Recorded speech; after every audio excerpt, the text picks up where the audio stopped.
ایک دفعہ کا ذکر ہے کہ ایک مصروف شہر میں ایک غریب لڑکا رہتا تھا جس کا نام علاء الدین تھا۔ وہ اپنی والدہ کے ساتھ ایک چھوٹے سے گھر میں رہتا تھا اور بازار میں سامان بیچ کر تھوڑی بہت کمائی کرتا تھا۔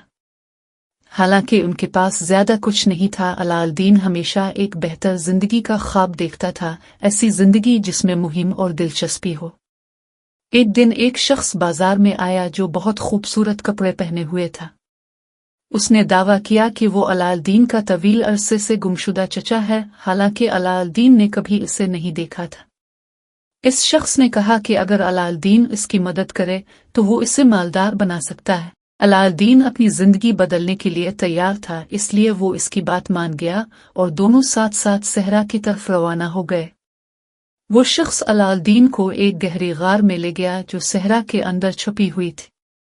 غار کے اندر علاء الدین نے چمکدار جواہرات اور سونا دیکھا، لیکن غار کے بیچوں بیچ ایک پرانی گرد آلود چراغ رکھی تھی۔ اس شخص نے علاء الدین سے کہا کہ وہ چراغ لے لے لیکن باقی کچھ بھی مت چھونا۔ علاء الدین نے اس کی بات مانی اور چراغ اٹھا لیا، لیکن جیسے ہی اس نے چراغ پکڑا غار میں ہلچل مچ گئی۔ وہ پراسرار شخص دراصل ایک جادوگر نکلا۔ اس نے علاء الدین کو غار میں قید کر لیا اور چراغ چھیننے کی کوشش کی۔ تم اس چراغ کے بغیر کبھی باہر نہیں نکل پاؤ گے، جادوگر نے ہنستے ہوئے کہا اور غار کا دروازہ بند کر دیا۔ علاء الدین غار میں اکیلا اور خوفزدہ تھا، اس کے ہاتھ میں صرف چراغ تھا۔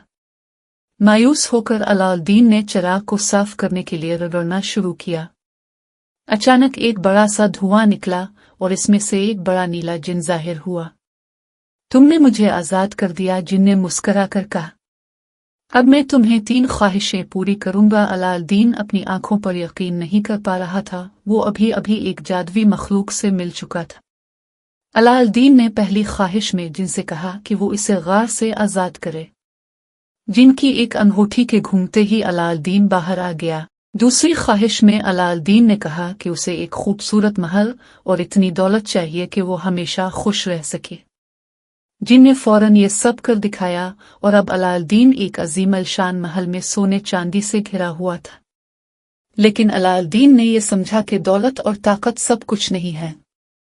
اپنی تیسری خواہش میں اس نے جن سے کہا کہ وہ جادوگر کو ہرا دے اور پورے ملک کو خوشحال اور محفوظ بنائے۔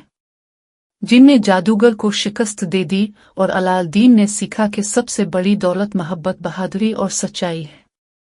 اور پھر علاء الدین اور اس کی والدہ خوش و خرم رہنے لگے۔